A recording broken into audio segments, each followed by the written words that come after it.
살을 내는 듯한 겨울바람이 서울의 밤거리를 무자비하게 핥휘었다. 굵은 눈송이가 쉴 새 없이 쏟아져 내리며 도시의 더러움을 순백의 장막 아래 감추었지만 서유아의 마음속에 남은 시커먼 멍까지 가려주지는 못했다. 그녀는 얇은 코트 하나에 의지한 채 정처 없이 거리를 헤맸다. 몇 시간 전까지만 해도 그녀의 집이었던 강남의 화려한 빌라촌에서 쫓겨난 직후였다. 불임이라는 두 글자는 차가운 비수처럼 그녀의 심장에 박혔다. 그것은 단순한 의학적 진단이 아니라 그녀의 존재 가치를 송두리째 부정하는 낙인이었다. 결혼 생활 3년 내내 아이를 갖기 위해 온갖 노력을 다했다. 몸에 좋다는 한약은 물론이고 고통스러운 시험관 시술도 몇 번이나 견뎌냈다. 하지만 신은 끝내 그녀의 기도를 외면했다. 그리고 그 결과는 가혹했다. 대체 널 어디다 쓰겠니? 넌 우리 집안의 대를 끊을 작정으로 들어온 거냐? 시어머니의 날카로운 목소리가 귓가에 생생하게 울렸다. 그녀는 언제나 우아하고 교양 있는 척했지만 유하의 불임이 확정된 순간 가면을 벗어 던졌다. 그 옆에 서 있던 남편 박민혁은 비겁하게 눈을 피할 뿐이었다. 그는 단 한 번도 유하의 편이 되어주지 않았다. 사랑이라는 감정은 애초에 존재하지 않았던 것처럼 그는 자신의 어머니가 유하의 뺨을 때리고 머리채를 잡고 흔들 때도 방관자로 서 있었다. 그들에게 서유아는 더 이상 가족이 아니었다. 그저 불량품일 뿐이었다. 가문의 번영에 아무런 기여도 할 수 없는 쓸모없는 존재. 짐 가방 하나 제대로 챙길 틈도 없이 그녀는 그렇게 눈 내리는 거리로 내던져졌다. 수중에 가진 돈은 얼마 되지 않았고 당장 돌아갈 친정도 없었다.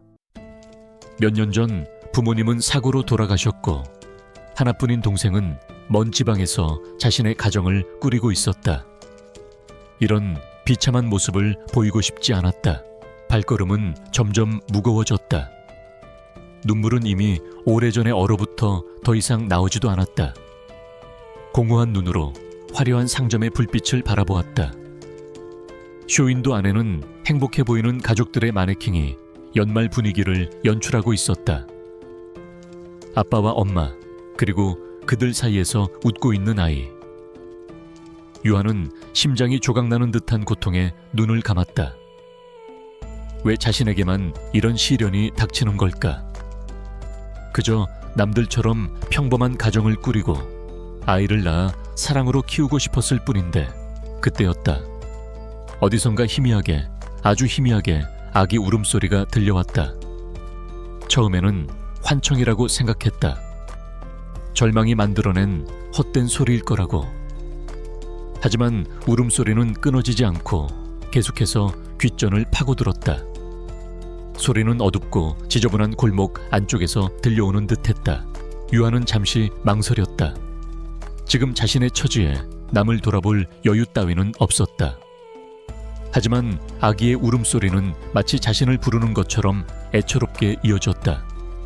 무언가에 이끌린 듯 그녀는 홀린 사람처럼 골목 안으로 발을 들였다. 골목은 쓰레기 더미와 음식물 쓰레기통이 뒤섞여 악취를 풍기고 있었다. 그 구석에 낡은 담요 몇 장에 쌓인 채 버려진 작은 종이 상자가 있었다. 울음소리는 바로 그 상자 안에서 새어나오고 있었다. 유아는 조심스럽게 상자로 다가갔다. 심장이 미친 듯이 뛰기 시작했다. 상자 안에는 갓 태어난 것으로 보이는 작은 아기가 누워 있었다. 아기의 얼굴은 추위 때문에 파랗게 질려 있었고 입술은 가늘게 떨리고 있었다. 세상의 모든 슬픔을 담은 듯한 울음소리가 아기의 작은 몸에서 터져 나왔다. 아기를 감싼 담요는 얇고 낡았으며 그 옆에는 분유 몇 개와 함께 짧은 메모가 놓여 있었다. 메모의 글씨는 급하게 쓴 듯 번져 있었다.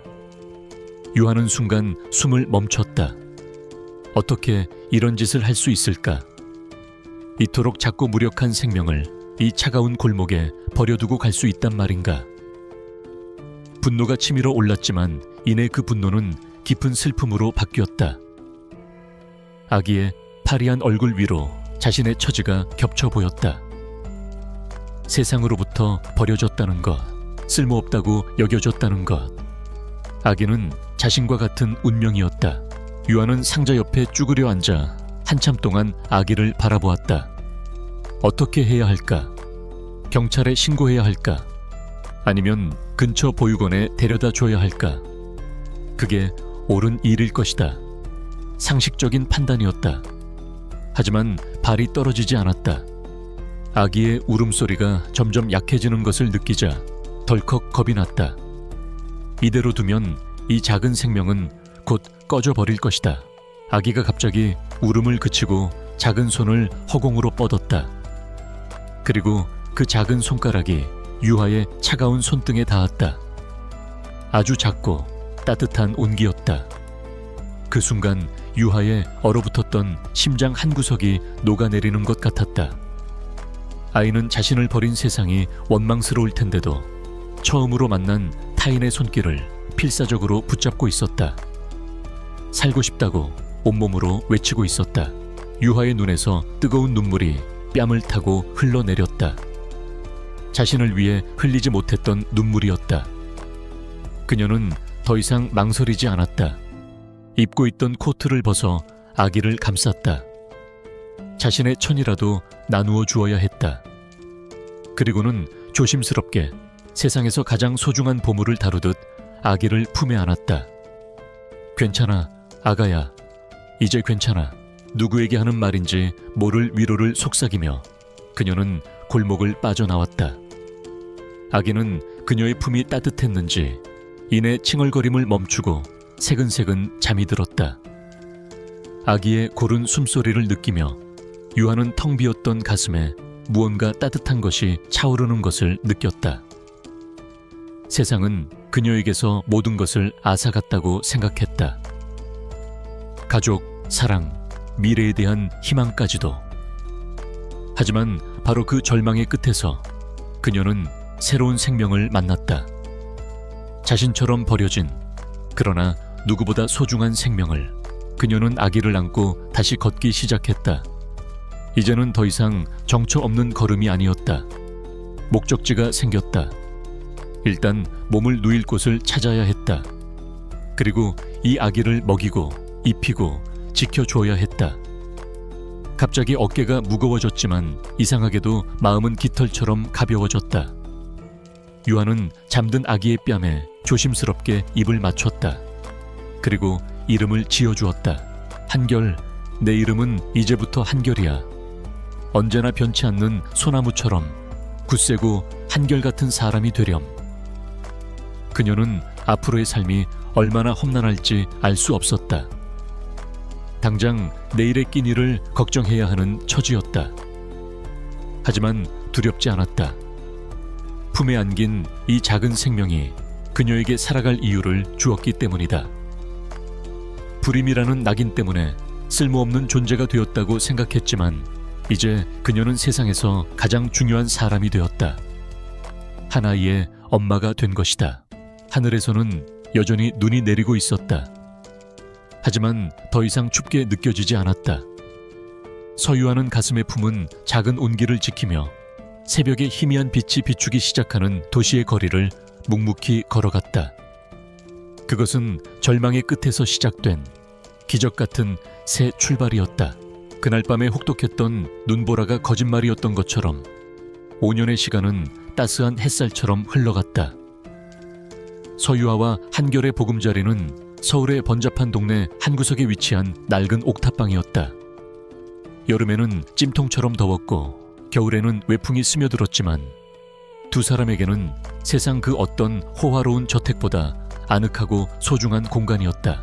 방 안은 좁았지만 유하의 부지런한 손길 덕에 언제나 깔끔했다. 벽에는 한결이 서툰 솜씨로 그린 크레파스 그림들이 가득 붙어 있었다. 삐뚤빼뚤한 선으로 그린 그림 속에서 유하와 한결은 언제나 활짝 웃고 있었다. 방 한쪽을 차지한 낡은 책장에는 중고 서점에서 한 권 한 권 사모은 동화책들이 빽빽하게 꽂혀 있었다. 유아는 한결을 키우기 위해 닥치는 대로 일했다. 새벽에는 신문 배달을 했고 낮에는 식당 주방에서 설거지를 했으며 밤에는 편의점에서 아르바이트를 했다. 몸은 고되고 힘들었지만 하루 일을 마치고 옥탑방으로 돌아와 잠든 한결의 얼굴을 볼 때면 모든 피로가 눈 녹듯 사라졌다. 한결은 유하의 삶의 이유이자 전부였다. 한결은 또래 아이들보다 유난히 총명하고 속이 깊은 아이로 자랐다.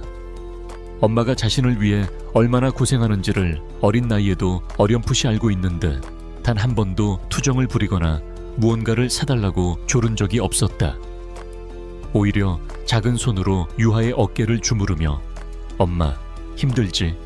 내가 빨리 커서 호강시켜줄게 라고 말하는 기특한 아들이었다. 한결아, 이리 와서 밥 먹자. 저녁 시간 유하가 김이 모락모락 나는 된장찌개를 밥상에 올리며 한결을 불렀다. 고기 반찬 하나 없는 소박한 밥상이었지만 한결은 세상에서 가장 맛있는 음식을 먹는다는 듯 얼굴 가득 미소를 지었다. 우와, 엄마가 끓여준 된장찌개가 세상에서 제일 맛있어. 우리 아들 편식 안 하고 잘 먹으니까 이렇게 키도 쑥쑥 크는 거지. 자, 두부 많이 먹어. 유하는 자신의 밥그릇에 있던 두부를 전부 아들의 숟가락 위에 올려주었다. 한결을 보고만 있어도 배가 불렀다. 이 행복이 영원할 것이라고 유하는 굳게 믿었다. 5년 전 절망의 구렁텅이에서 자신을 건져 올려준 이 아이만 곁에 있다면 그 어떤 어려움도 헤쳐나갈 수 있을 것 같았다.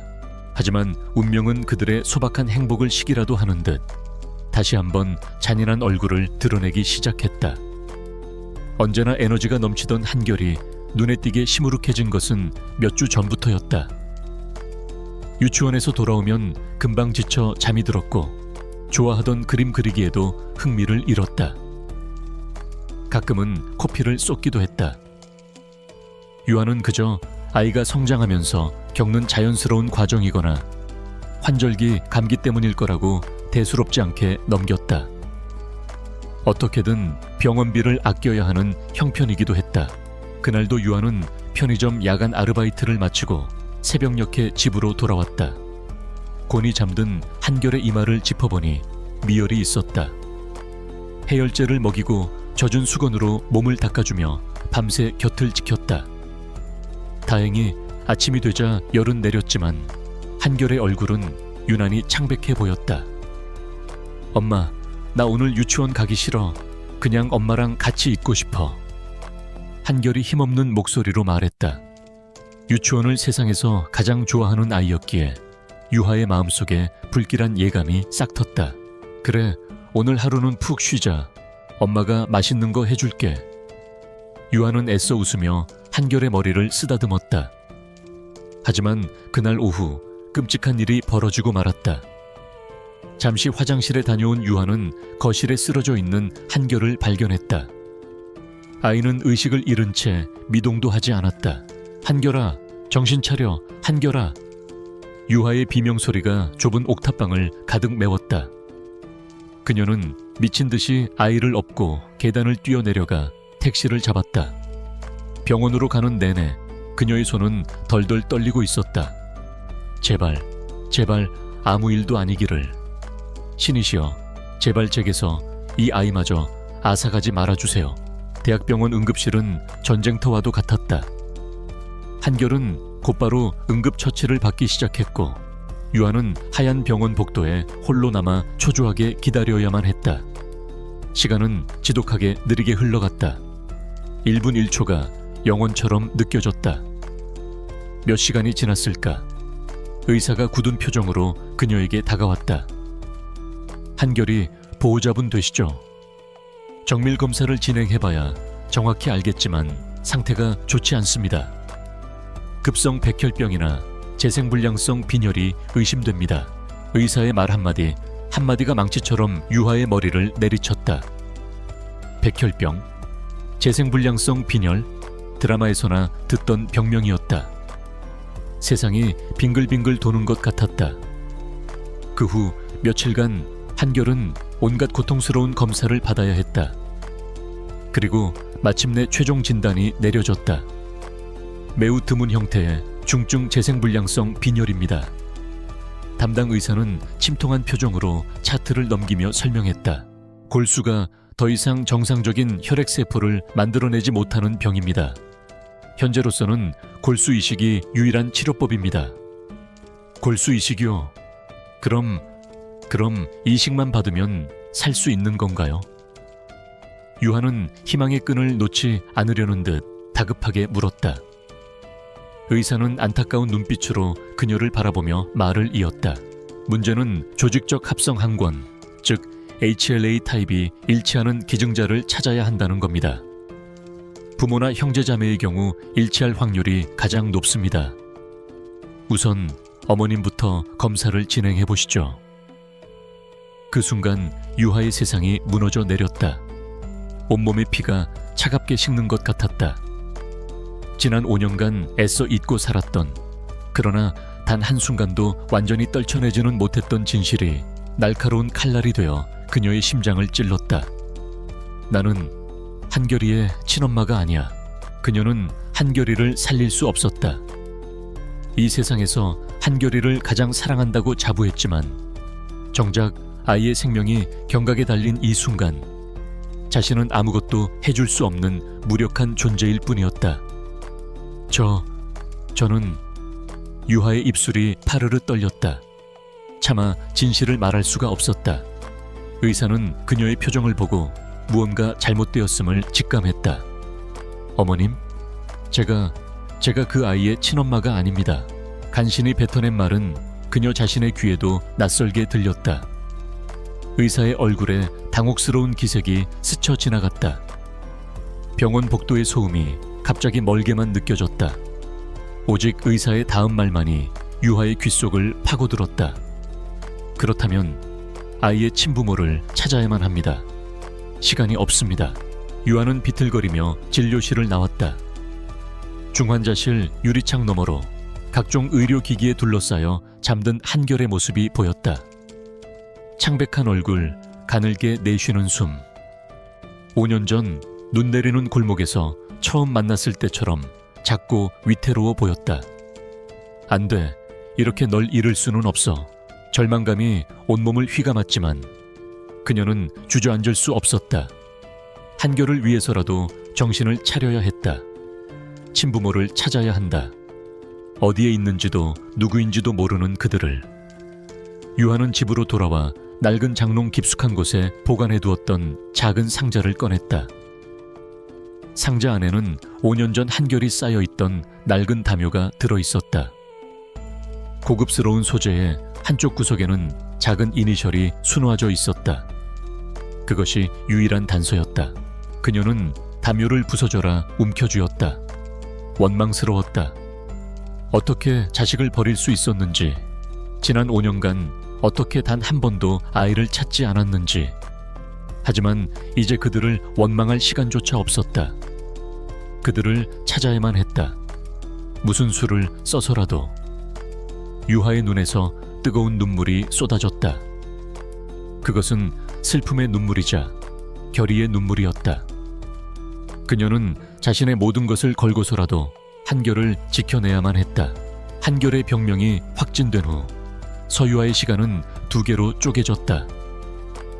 낮에는 병원에서 아들 곁을 지켰고 밤에는 무너져 내리는 몸을 이끌고 5년 전의 기억을 더듬었다. 그녀는 먼저 경찰서를 찾아갔다. 5년 전 아기를 발견했던 날의 일을 상세히 설명했지만 경찰의 반응은 미온적이었다. 이미 너무 오랜 시간이 흘렀고 CCTV 기록 같은 건 남아있을 리 만무했다. 미아나 실종 아동으로 등록된 기록도 없었다.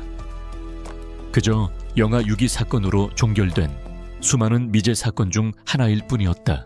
어머님 심정은 이해하지만 지금 와서 부모를 찾는 건 사실상 불가능에 가깝습니다.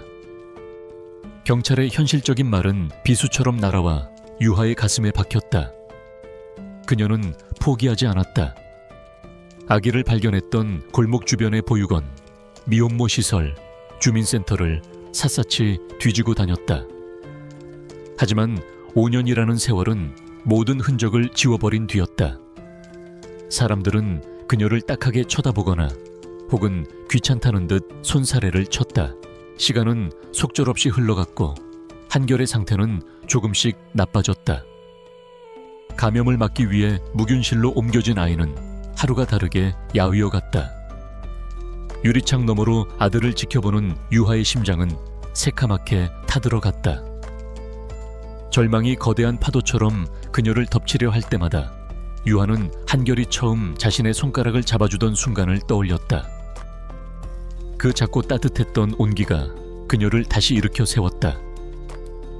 그러던 어느 날 병원 휴게실에서 다른 보호자들의 대화를 우연히 엿듣게 되었다. 유진그룹에서 희귀 혈액 질환 연구에 엄청난 돈을 쏟아붓고 있다더군. 회장님이 직접 챙기는 사업이래. 아, 그 유진그룹 말인가? 우리나라 최고의 제약 바이오 기업이잖아. 그 회장 강지훈이라고 했던가. 아주 젊은 나이에 그룹을 물려받아서 몇 배로 키워낸 입지전적인 인물이지. 근데 성격이 보통이 아니라던데. 유진그룹 강지훈. 유하는 번개에 맞은 듯한 충격을 받았다. 한 줄기 희미한 빛이 칠흑 같은 어둠 속으로 스며드는 것 같았다. 혹시 그곳이라면 한결이를 살릴 방법을 찾을 수 있지 않을까? 막대한 자금과 최고의 의료 기술을 가진 곳이니까. 어쩌면 해외에서라도 기증자를 찾아줄 수 있을지 모른다. 그것이 얼마나 허황된 희망인지 유하 스스로도 잘 알고 있었다. 하늘의 별 따기보다 더 어려운 일일 것이다.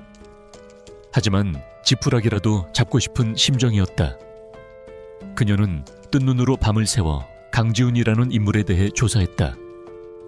언론에 비친 그는 냉철한 카리스마를 가진 천재 경영인이었다. 사진 속 그의 눈빛은 얼음처럼 차가웠고 그 어떤 감정도 읽을 수 없었다.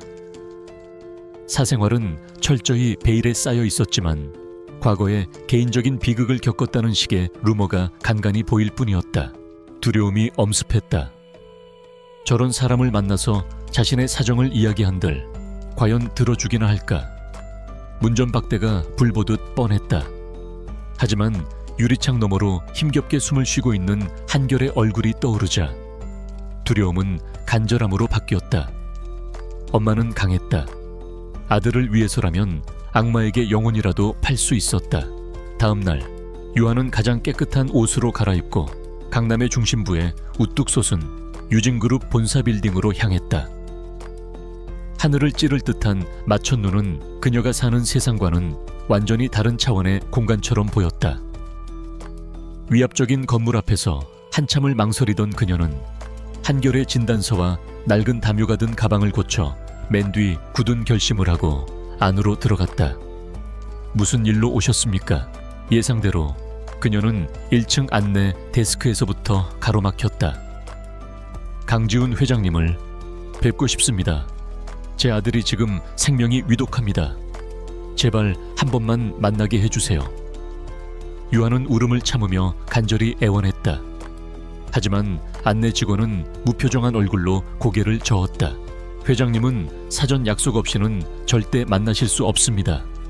돌아가 주십시오. 보안 요원까지 다가와 그녀의 앞을 막아섰다. 유하는 필사적으로 한결의 진단서를 꺼내 보였지만 그들의 태도는 요지부동이었다. 매일같이 회장에게 도움을 청하러 오는 사람이 한둘이 아니라는 듯한 지겹고 귀찮다는 표정이었다. 결국 그녀는 힘없이 건물 밖으로 쫓겨나고 말았다. 하늘이 무너지는 것 같았다. 마지막 희망의 동아줄마저 끊어진 기분이었다. 하지만 이대로 포기할 수는 없었다. 유하는 빌딩 앞 화단에 주저앉아 혹시라도 강지훈 회장이 나오지 않을까 하염없이 기다리기 시작했다. 차가운 바람이 불어왔지만 자리를 뜰 수 없었다. 몇 시간이 흘렀을까? 검은색 최고급 세단 여러 대가 빌딩 정문 앞에 멈춰 섰다. 곧이어 비서와 경호원들에게 둘러싸인 한 남자가 건물 안에서 걸어 나왔다. 짙은 남색 정장을 입은 그는 멀리서 봐도 한눈에 띄는 존재감을 뿜어내고 있었다. 강지훈이었다. 유하는 심장이 멎는 것 같았다. 이것이 마지막 기회였다. 그녀는 자신도 모르게 자리에서 벌떡 일어나 그를 향해 달려갔다. 회장님, 제발 제 아들 좀 살려주세요. 경호원들이 즉시 그녀를 제지하려 달려들었다.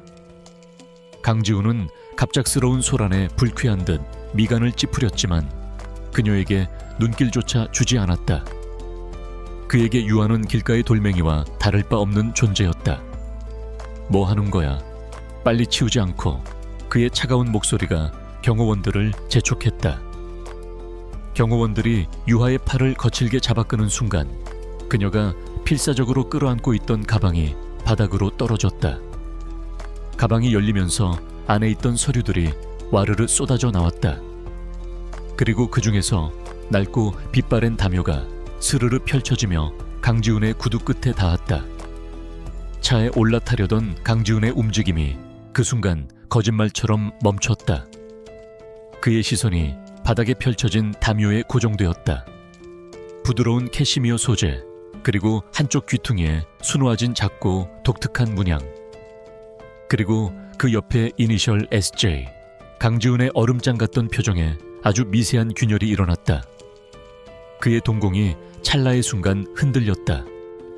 그것은 지난 5년간 그가 의식의 가장 깊은 곳에 봉인해두었던 고통스러운 기억의 파편이었다. 그는 천천히 고개를 들어 경호원들에게 붙들려 울고 있는 유하를 처음으로 제대로 쳐다보았다.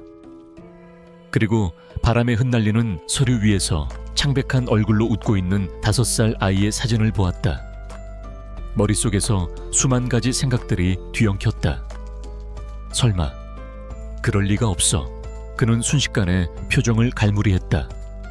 언제나처럼 냉정하고 무감각한 얼굴로 돌아온 그는 유에게는 아무 말도 하지 않았다. 대신 곁에 서 있던 비서에게 낮고 잠긴 목소리로 명령했다. 김 비서, 저 여자의 서류들 전부 챙겨. 그리고 연락처 알아내. 그 말을 끝으로 강지훈은 뒤도 돌아보지 않고 채 올라탔다. 검은 세단은 미끄러지듯 유아의 곁을 떠나갔다. 유아는 그 자리에 망연자실하게 서 있었다. 희망을 가져야 할지 절망해야 할지 알 수 없었다. 운명의 문은 그렇게 열렸다. 하지만 그 문은 유아가 마주하기에는 너무나도 차갑고 거대해 보였다. 강지훈의 마음속에 심어진 작은 의심의 씨앗이 앞으로 어떤 폭풍을 불러 일으킬지 아무도 알지 못했다.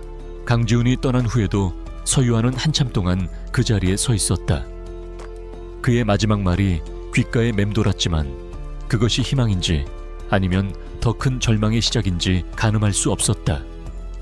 그녀는 쏟아진 서류들을 멍하니 주워 담아 다시 병원으로 향했다. 지금 그녀가 할 수 있는 일은 한결의 곁을 지키는 것뿐이었다.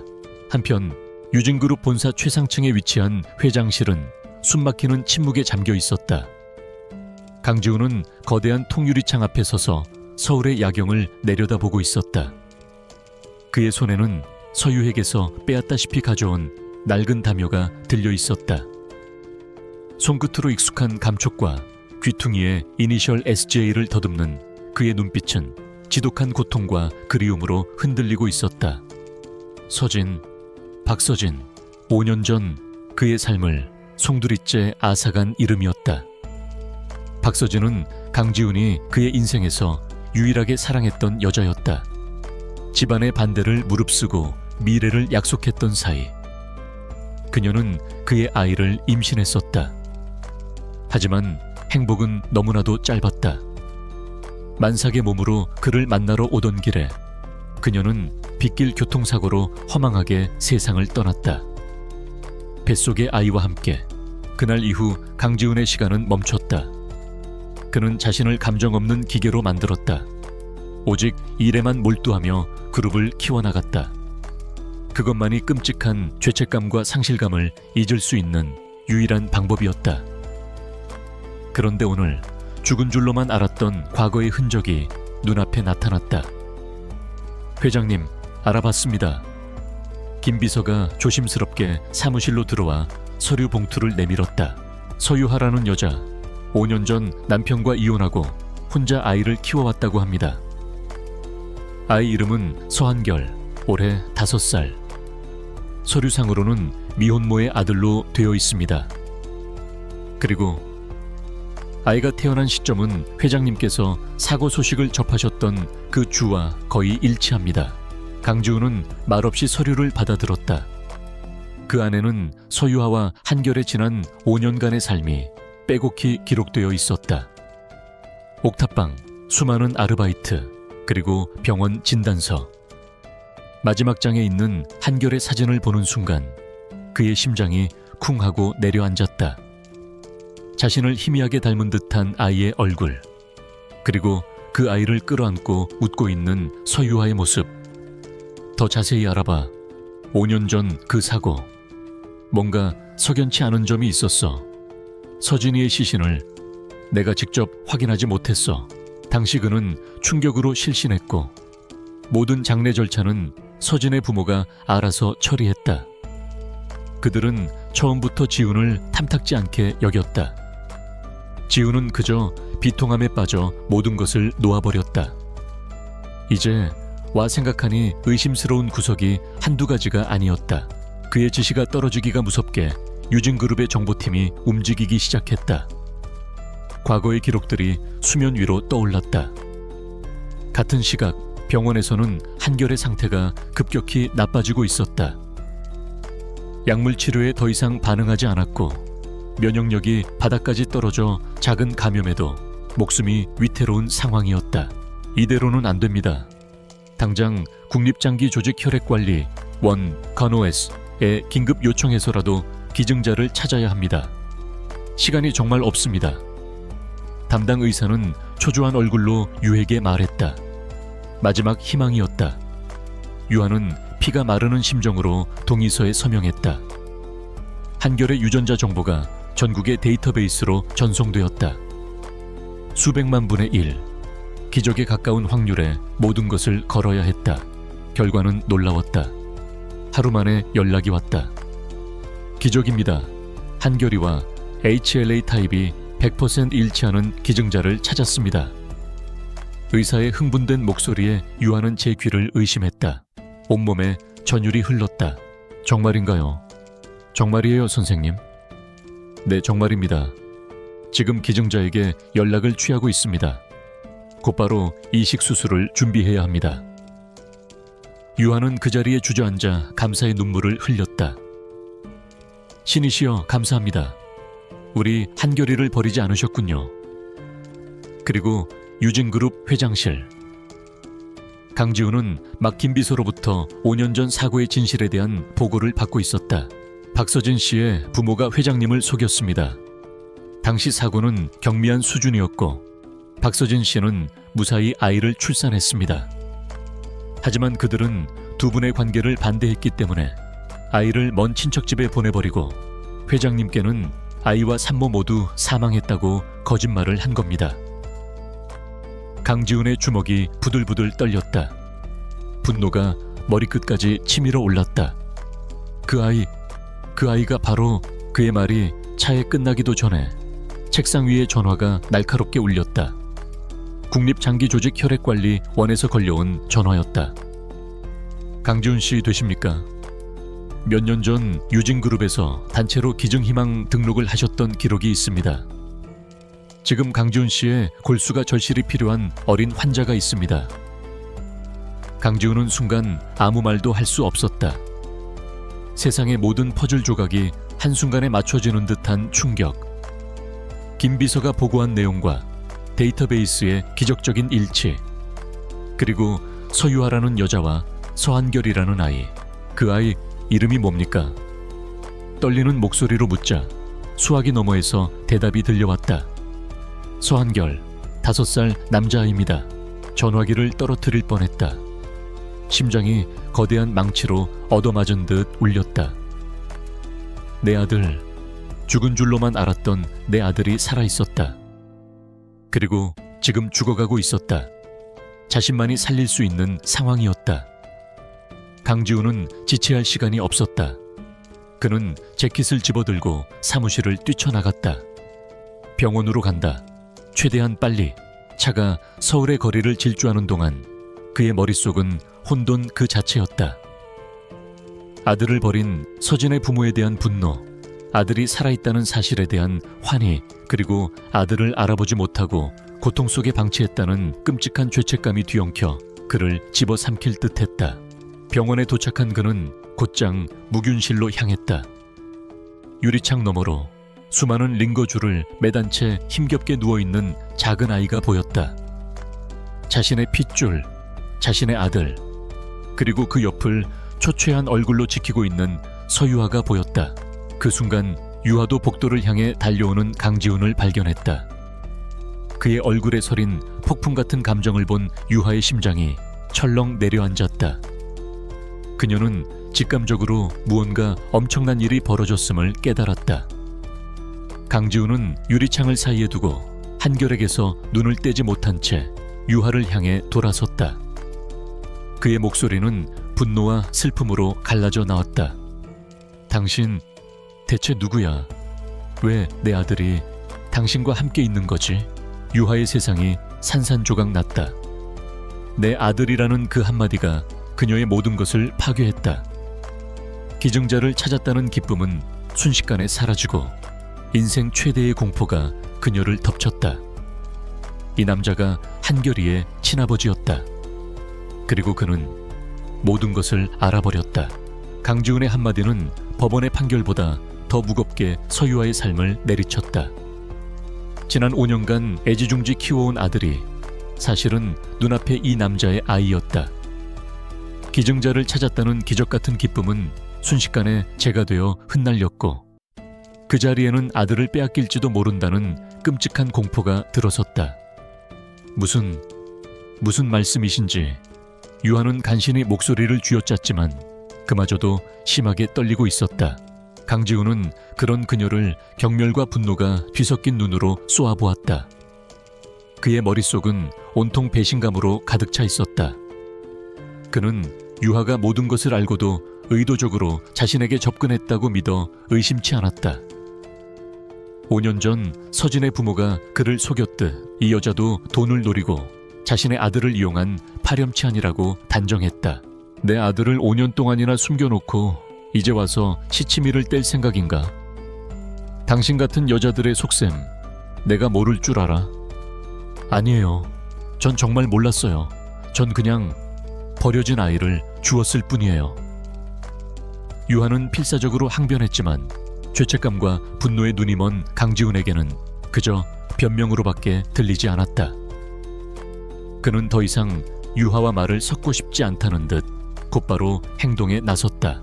그의 전화 한 통에 병원이 발칵 뒤집혔다. 한결은 그날 바로 병원 최고 등급의 VIP 병실로 옮겨졌다.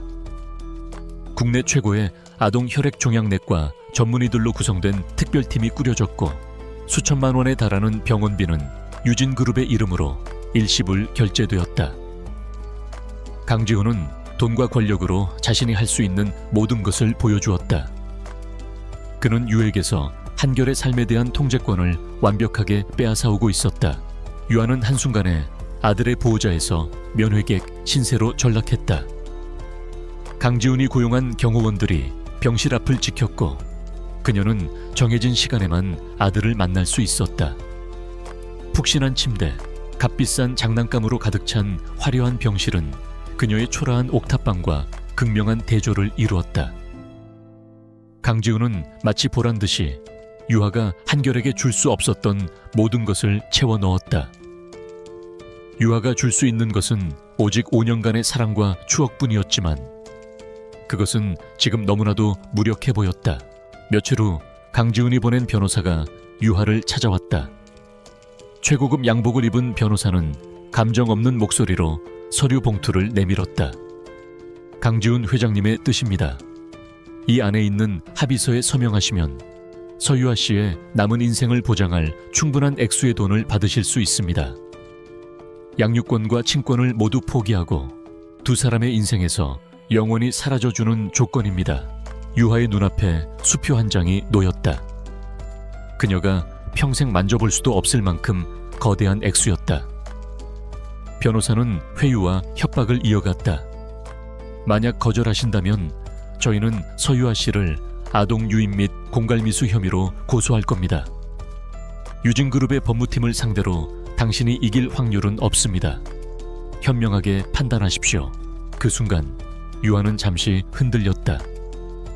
한결이의 미래를 위해서라면 초라한 자신보다는 거대한 부와 능력을 가진 친아빠와 함께하는 것이 더 행복하지 않을까. 하지만 곧 고개를 저었다. 돈으로 살 수 없는 것이 세상에는 분명히 존재했다. 한결이와 함께했던 지난 5년의 웃음과 눈물, 그 무엇과도 바꿀 수 없는 시간들이었다. 필요 없습니다. 우리 한결이는 돈으로 파는 물건이 아니에요. 전 절대 한결이 못 보냅니다. 유아는 단호하게 말했다. 그녀의 눈빛에서 가난하지만 꺾을 수 없는 어머니의 자존심이 빛났다. 한편 갑작스러운 환경 변화에 가장 혼란스러운 것은 한결이었다.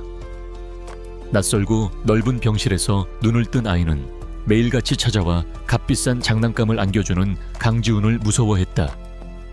아이에게 그는 그저 엄마를 슬프게 만드는 무서운 아저씨일 뿐이었다. 엄마 보고 싶어. 우리 집 갈래. 엄마 흑. 한결은 지훈이 사준 로봇을 밀쳐내고 울음을 터뜨렸다. 아이의 울음소리는 강지훈의 가슴을 후벼 팠다. 그는 아이의 마음을 얻는 법을 몰랐다. 그가 할 수 있는 것은 오직 돈으로 모든 것을 해결하려는 방식뿐이었고, 그것이 통하지 않자 더욱더 유해에 대한 분노를 키워갔다. 이 소문은 금세 유하의 과거에까지 흘러 들어갔다. 유하의 전 남편이었던 박민혁과 그의 어머니 귀에 이 기막힌 이야기가 들어간 것이다. 불임이라고 쫓아냈던 여자가 알고 보니 대한민국 최고 재벌의 아들을 5년이나 키우고 있었다는 사실에 그들은 배가 아파 견딜 수가 없었다. 동시에 탐욕스러운 머리가 빠르게 돌아가기 시작했다. 이것은 일생일대의 기회였다. 박민혁은 먼저 유에게 접근했다. 그는 뻔뻔하게도 후회하는 척 연기하며 눈물을 글썽였다. 유하야, 내가 다 잘못했어. 그때는 내가 철이 없었어. 이혼한 걸 매일같이 후회했어. 내가 너랑 한결이를 지켜줄게. 우리 다시 합치자. 유아는 그의 위선적인 모습에 역겨움을 느꼈다. 당신 같은 사람이랑은 더 이상 할 말 없어. 당장 내 눈앞에서 사라져. 유에게서 거절당한 박민혁과 그의 어머니는 곧바로 목표를 바꿨다. 그들은 수소문 끝에 강지훈에게 접촉했다. 그리고는 온갖 거짓말을 꾸며내어 유하를 모함하기 시작했다. 강 회장님, 저희는 서유아에 전시댁되는 사람들입니다. 그 여자의 실체를 알려드리고 싶어서 왔습니다. 서유아는 원래부터 돈만 밝히는 아주 영악한 여자입니다. 박민혁의 어머니는 마치 피해자라도 되는 양열변을 토했다. 아마 5년 전부터 그 아이가 회장님 아들인 걸 알고 있었을 겁니다. 일부러 가난한 척 연기하면서 동정심을 유발한 뒤 결정적인 순간에 나타나 한몫 단단히 챙기려던 속셈이었겠죠. 불임이라고 저희를 속이고 이혼한 것도 다 계획이었을 겁니다. 그들의 이야기는 터무니없었지만 이미 유에 대한 불신으로 가득 찬 강지훈의 귀에는 그럴듯하게 들렸다. 서유아의 가난과 선량해 보이는 얼굴 뒤에 그런 추악한 탐욕이 숨어 있을 거라는 최악의 시나리오가 그의 머릿속에서 완성되었다. 그가 가진 상처와 편견이 박민혁의 거짓말에 날개를 달아준 셈이었다. 그날 저녁 강지훈은 얼음처럼 차가운 얼굴로 유하를 찾아왔다. 그의 눈에는 일말의 동정심도 남아있지 않았다. 당신 과거 아주 화려하더군. 이제 보니 모든 게 연극이었어. 무슨 말씀이세요? 내 아들 포기해. 그럼 당신 전 남편에게 들은 이야기는 못 들은 걸로 해주지. 하지만 끝까지 버티겠다면 내가 가진 모든 힘을 동원해서 당신을 짓밟아 버릴 거야. 법정에서 당신이 얼마나 불안정하고 부도덕한 여자인지 증명해서 다시는 한결이 얼굴도 못 보게 만들어주지. 선택해. 그것은 차가운 최후 통첩이었다. 유아는 온몸의 힘이 빠져나가는 것을 느꼈다. 그녀는 이제 완벽하게 혼자였다. 자신의 아들을 지키기 위해 세상에서 가장 강한 남자와 싸워야만 했다. 강지훈의 최후 통첩은 서유아를 벼랑 끝으로 몰았다. 그녀는 거대한 벽 앞에서 무력감을 느꼈지만 그렇다고 해서 아들을 포기할 수는 없었다. 그녀는 작은 변호사 사무실을 찾아다니며 법적 대응을 준비하기 시작했다. 승산이 거의 없다는 것을 알면서도 엄마로서 마지막까지 싸워야만 했다. 한편 강지훈에게서 기대했던 거액을 받아내지 못해 초조해진 박민혁은 더욱 악랄하고 위험한 계획을 세우기 시작했다. 법적 분쟁이 길어질수록 자신에게 이득이 될 것이 없다고 판단한 그는 강지훈을 확실하게 협박할 수 있는 충격적인 사건을 만들기로 결심했다. 바로 한결이를 잠시 납치하여 강지훈의 보호자 자격에 흠집을 내고 이를 빌미로 거액의 합의금을 뜯어내는 것이었다. 그는 뒷골목의 심부름센터에 연락해 돈만 주면 무슨 짓이든 하는 인부 2명을 고용했다. 운명의 그날, 한결의 골수 이식 수술 날짜가 잡히고 며칠 남지 않은 시점이었다. 유아는 여전히 제한된 면회 시간만을 허락받았지만 그 시간만큼은 온전히 아들과 함께했다. 그녀는 한결에게 동화책을 읽어주고 있었다. 강지훈은 회사 일로 잠시 자리를 비운 상태였다.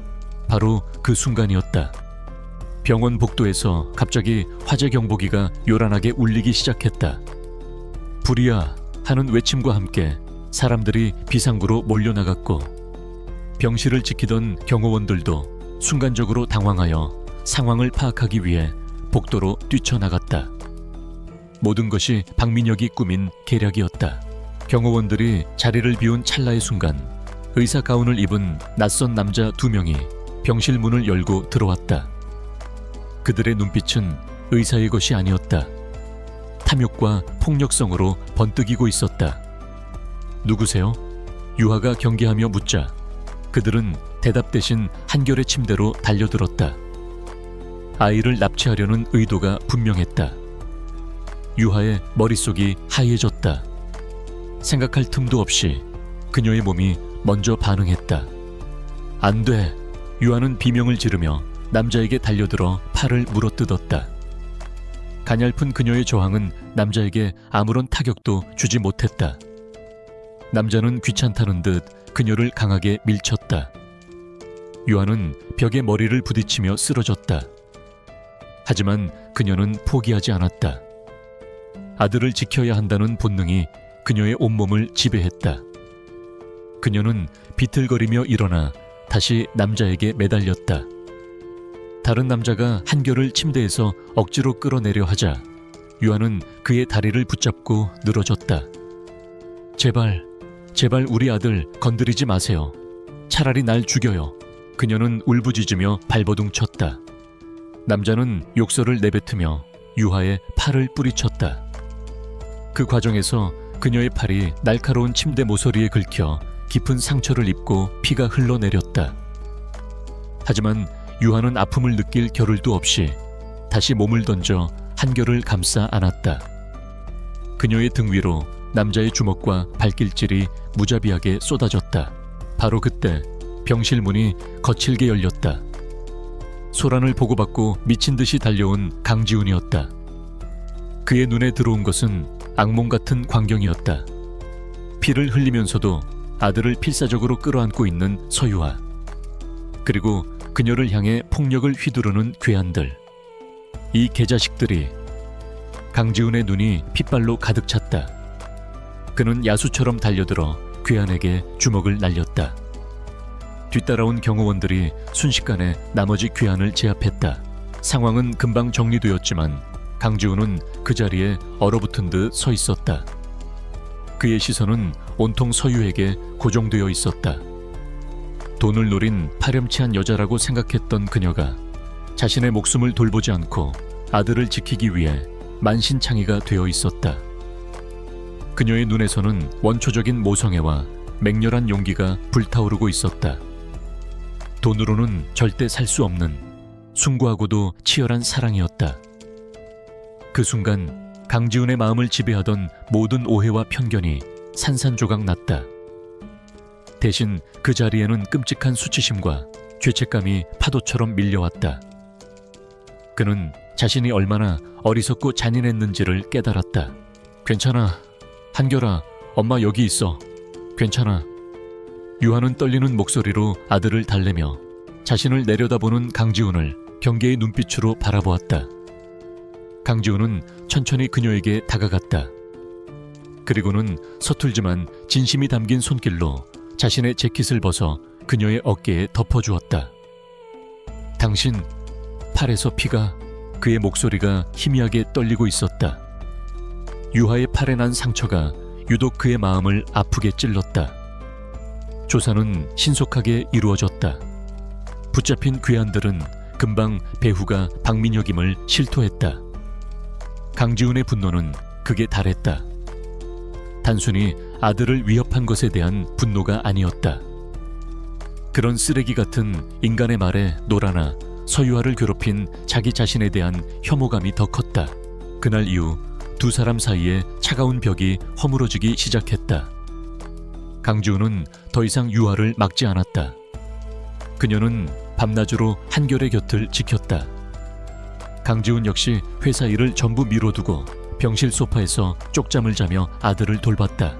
그들은 처음으로 제대로 된 대화를 나누었다.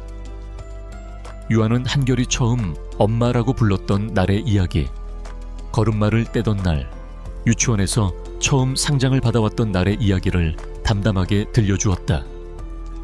강지훈은 자신이 놓쳐버린 5년의 시간을 그녀의 이야기를 통해 조금씩 채워나갔다. 그는 그녀가 얼마나 훌륭하게 자신의 아들을 지키고 키워냈는지 깨달으며 존경심을 느끼기 시작했다. 마침내 골수 이식 수술 당일이 되었다. 수술실 램프에 불이 켜지고 유하와 지우는 수술실 앞 의자에 나란히 앉아 초조하게 기다렸다. 기나긴 시간 동안 두 사람은 아무 말도 하지 않았다. 하지만 그들의 마음은 그 어느 때보다 강하게 연결되어 있었다. 서로의 불안과 간절함을 느끼며 말없이 서로에게 의지가 되어 주었다. 한결이 수술을 받는 동안 강지훈은 복수를 시작했다. 그는 유진그룹의 모든 힘을 동원하여 박민혁의 집안을 철저하게 파멸시켰다.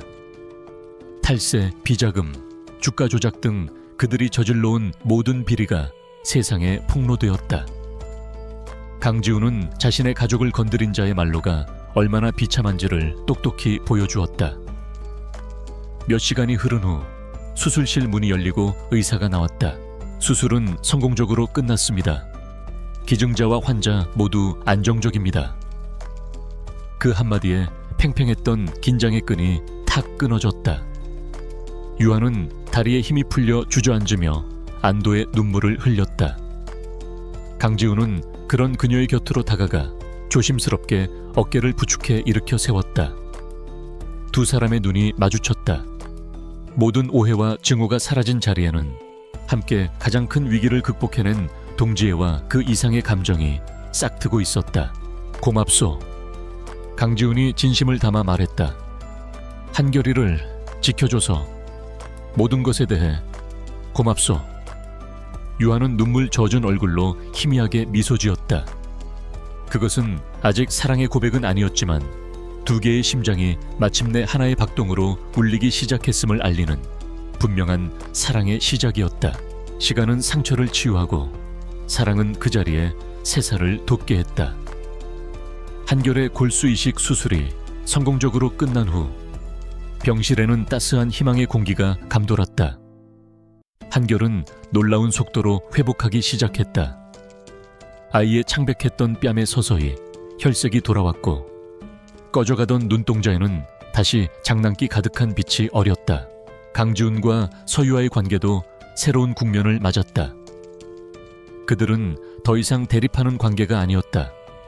오직 한결의 회복이라는 공동의 목표를 향해 나아가는 세상에서 가장 든든한 동료이자 파트너였다. 한때 갈등의 공간이었던 VIP 병실은 이제 세 사람의 따뜻한 보금자리가 되었다. 유한은 정성껏 만든 이유식을 한결에게 먹였고 지우는 서툰 솜씨로 아이에게 책을 읽어주었다. 아이의 웃음소리가 다시 병실을 채울 때마다 두 사람의 마음속 상처도 함께 아물어갔다. 한결이 퇴원을 앞두고 있던 어느 날, 강지훈은 유아에게 잠시 함께 가줄 곳이 있다고 말했다. 차가 도착한 곳은 서울 근교의 한적한 추모 공원이었다. 그는 말없이 유아를 데리고 하얀 국화꽃이 소복이 쌓인 어느 묘비 앞에 섰다. 묘비에는 박서진이라는 이름이 새겨져 있었다. 한결이의 생모요. 지우는 담담하게, 그러나 깊은 슬픔이 배어나는 목소리로 5년 전의 이야기를 모두 털어놓았다. 집안의 반대를 무릅쓰고 사랑했던 여자, 그리고 끔찍한 사고와 거짓말로 인해 잃어버렸던 아들에 대한 이야기였다. 그는 과거의 사랑과 상처를 더 이상 외면하지 않고 정면으로 마주했다. 오랫동안 이 사람에 대한 죄책감과 그리움 속에서 살아왔소. 내 인생은 그날 사고와 함께 멈춰버렸다고 생각했지. 하지만 당신과 한결이를 만나고 깨달았소. 과거에 얽매여 현재를 놓치는 것만큼 어리석은 일은 없다는 걸. 그는 서진의 묘비를 향해 깊이 고개를 숙였다. 그것은 과거와의 진정한 작별 인사였다. 서진 씨가 한결이에게 생명을 주었다면 유아 씨는 한결이에게 삶 그 자체를 주었소. 세상에서 가장 위대한 사랑으로 내 아들을 지켜주었지. 이제는 내가 당신과 한결이를 지켜주고 싶소. 그의 진심 어린 고백에 유아의 마음이 따뜻하게 녹아내렸다. 며칠 후 병원 옥상 정원에서 지우는 유아의 또 다른 상처를 어루만져 주었다. 당신 전 남편에게서 들었소. 불임이라는 이유로 당신을 내쫓았다고. 유아의 어깨가 순간 굳어졌다. 그것은 그녀의 가장 아픈 기억이었다. 지우는 그런 그녀의 손을 조용히, 그러나 단단하게 잡았다. 나에게, 그리고 한결이에게 당신은 세상 최고의 엄마요. 아이를 낳고 못 낳고는 중요하지 않아. 당신의 존재 자체가 한결이에게는 전부고 이제는 내게도 그렇소. 당신이 없었다면 지금의 우리도 없었을 테니. 그의 따뜻한 위로에 유하의 눈시울이 붉어졌다. 불량품이라며 손가락질 당했던 과거의 아픔이 눈 녹듯 사라지는 순간이었다. 그녀는 더 이상 상처 입은 여자가 아니었다. 마침내 한결의 퇴원일이 다가왔다. 5년 만에 병원 밖으로 나서는 한결이는 세상을 다 가진 듯 행복해했다. 그날 저녁, 지우는 유하와 한결이를 자신의 집으로 데려갔다. 삭막하고 차가웠던 펜트하우스는 아이의 웃음소리와 맛있는 음식 냄새로 가득 채워져 있었다. 저녁 식사 후 테라스에서 잠든 한결을 담요로 덮어준 지우는 유하의 앞에 섰다. 화려한 반지도 거창한 이벤트도 없었다. 하지만 그의 눈빛은 세상 그 어떤 보석보다 더 진실하게 빛나고 있었다. 서유아 씨, 지난 5년 당신이 한결이의 엄마로 살아왔듯이 앞으로의 평생도 한결이의 엄마로 살아주시오. 그리고 나의 아내가 되어주시오. 우리 세 사람 진짜 가족이 됩시다. 그의 청혼은 담백했지만 그 어떤 말보다 깊은 울림을 주었다. 유아는 그가 내민 손을 바라보았다. 절망의 밤에 아기를 주었던 자신의 손, 온갖 굳은 일을 하며 거칠어진 손이었다. 이제 그 손을 따뜻하게 잡아주는 남자가 있었다. 유아는 눈물을 글썽이며 고개를 끄덕였다. 그녀의 대답은 자신과 지훈, 그리고 한결이의 행복을 위한 약속이었다. 1년 후 어느 화창한 봄날, 북적이는 공원 잔디밭 위로 아이들의 웃음소리가 가득했다. 건강을 완전히 회복한 한결이가 다른 아이들과 어울려 신나게 뛰어놀고 있었다. 한결아, 너무 빨리 뛰면 넘어져. 유아가 다정한 목소리로 소리치자 벤치에 앉아있던 강지훈이 미소를 지으며 그녀의 어깨를 감쌌다. 그는 더 이상 세상에 냉소적이던 차가운 CEO가 아니었다. 사랑하는 아내와 아들 앞에서는 한없이 부드러운 남자일 뿐이었다. 괜찮아. 저렇게 뛰어놀아야 더 건강해지지. 당신 너무 걱정이 많아. 그래도 여보, 저 좀 보세요. 개구쟁이가 따로 없다니까요. 여보라는 말이 자연스럽게 오갔다. 그때 한결이가 두 사람을 향해 달려와 품에 안겼다. 아빠, 엄마, 우리 저기 가서 솜사탕 사 먹어요. 지우는 아이를 번쩍 들어 목마를 태웠다. 한결이의 웃음소리가 하늘 높이 울려 퍼졌다. 유아는 그 모습을 바라보며 세상 모든 행복을 다 가진 듯 미소 지었다. 5년 전 눈 내리는 절망의 밤, 한 여자는 버려진 아이를 주었다. 그리고 그 아이는 훗날 그녀에게 세상을 가져다 주었다. 가족은 피로 맺어지는 것이 아니라 사랑으로 만들어지는 것임을 그들의 행복한 모습이 증명하고 있었다. 차가운 겨울을 이겨내고 찾아온 봄볕처럼 세 사람의 앞날은 따스한 사랑으로 가득할 것이었다.